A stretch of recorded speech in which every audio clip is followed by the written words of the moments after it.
कहानियाँ पढ़ने और सुनने में तो बहुत रोमांचक लगती है, लेकिन ज़रा सोचिए, अगर ऐसे ही कुछ वास्तव में आपके साथ घटित होने लगे तो क्या आप उसे रोमांचित कहेंगे या डर के मारे थर थर कांपने लगेंगे? किसी परलौकिक शक्ति या प्रेत आत्मा का आसपास होने का एहसास भी शरीर में एक अजब सी सिरहन पैदा कर देता है। तो ऐसे में जाहिर सी बात है, जब आपका सामना ऐसी किसी ताकत से हो जाएगा तो आपका रोमांचक वहीं दम तोड़ देगा। वैसे तो कहने को बहुत सी ऐसी जगहें हैं जहां यह माना जाता है कि आत्माओं का वास है।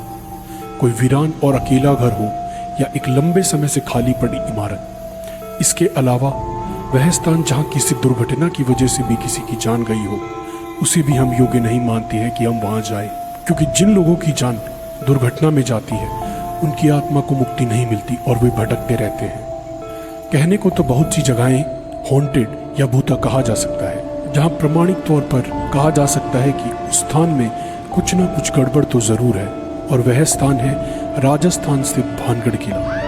यह वह स्थान है जिसे पुरातत्व वैज्ञानिकों ने सामान्य नहीं माना है। तभी तो राज्य सरकार द्वारा भानगढ़ किले के चारों तरफ वे बाहर चेतावनी के तौर पर एक बोर्ड लगा हुआ है, जिसमें साफ साफ लिखा है कि सूर्य उदय होने से पहले और सूर्यास्त के बाद कोई भी इस किले में नहीं रुकेगा और नहीं आएगा। तो आखिर भानगढ़ में ऐसा क्या है जो आम जन को वहां रात के समय जाने से रोकता है? अगर कुछ है तो उसके पीछे क्या कारण है?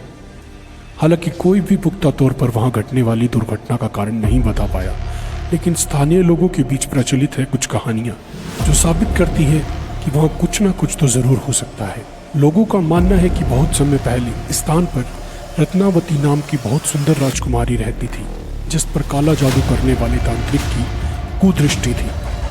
तांत्रिक ने अपने जादू से राजकुमारी को वश में करके उसका शारीरिक शोषण किया, लेकिन एक दुर्घटना के चलते उस तांत्रिक की मृत्यु हो गई और आज भी उस तांत्रिक की आत्मा वहां भटकती रहती है। तांत्रिक के श्राप के अनुसार वह स्थान कभी भी बस नहीं सका। वहां रहने वाले लोगों की मृत्यु हो जाती है, लेकिन उनकी आत्मा को मुक्ति नहीं मिलती है। प्रचलित कहानी के अनुसार सिंधु देवड़ा महल के पास स्थित पहाड़ पर तांत्रिक क्रियाएं करता था। वह रानी रत्नावती के रूप पर आसक्त था।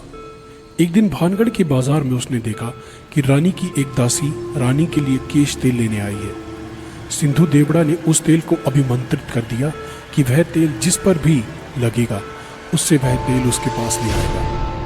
कहते हैं कि रानी ने जब तेल को देखा तो वह समझ गई कि यह तेल सिंधु देवड़ा द्वारा अभिमंत्रित है। तो कहते हैं कि रानी भी बहुत सिद्ध थी, इसलिए उसने पहचान कर ली और दासी से उस तेल को तुरंत फेंक देने को कहा। दासी ने उस तेल को एक चट्टान पर गिरा दिया। कहते हैं अभिमंत्रित तेल ने चट्टान को उड़ाकर सिंधु सेवड़ा की ओर रवाना कर दिया। सिंधु सेवड़ा ने चट्टान देखकर अनुमान लगाया कि रानी उस पर बैठकर उसके पास आ रही है, सो उसने अभिमंत्रित तेल को रानी को सीधे अपनी छाती पर उतारने का आदेश दिया। जब चट्टान पास आई तब तांत्रिक को असलियत पता चली, तो उसने आनन फानन में चट्टान उसके ऊपर गिरने से पहले भानगढ़ नगर उजड़ने का श्राप दे दिया और खुद चट्टान के नीचे दबकर मर गया। कहते हैं सिद्ध रानी को यह सब समझते देर न लगी और उसने तुरंत नगर खाली करने का आदेश दे दिया। इस तरह यह नगर खाली होकर उजड़ गया और रानी भी तांत्रिक के श्राप की भेंट चढ़ गई। तो कितनी सच्चाई है इस कहानी में? इस कहानी में कितनी सच्चाई है, इसके बारे में इस बात से ही जाना जा सकता है कि जनश्रुतियों में भानगढ़ के लिए प्रचलित कहानी में कई लोग रत्नावती को राजकुमारी तो कई लोग रानी बताते हैं।